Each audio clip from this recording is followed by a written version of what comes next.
अम्मी जान, हमने बहुत कोशिश की है। शाबू शाबू नहीं, बड़े शाह हैं।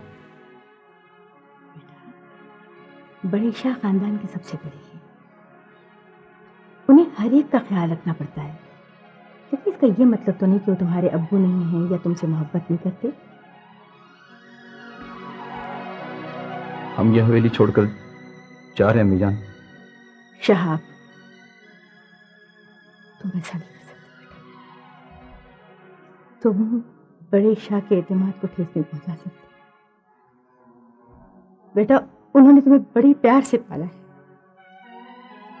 अगर तुमने उनका दिल तोड़ा, उनकी नाफरमानी की, तो मैं तुम्हें कभी माफ नहीं करूंगी बेटा, कभी माफ नहीं करूंगी। आईना कहीं भी टूटे छनाका एक सा होता है।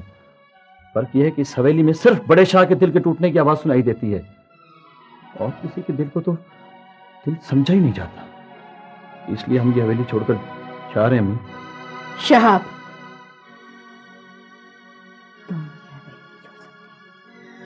हम ये हवेली छोड़ सकते हैं।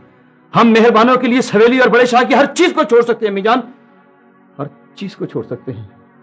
हम जा रहे हैं अम्मी। शहाब।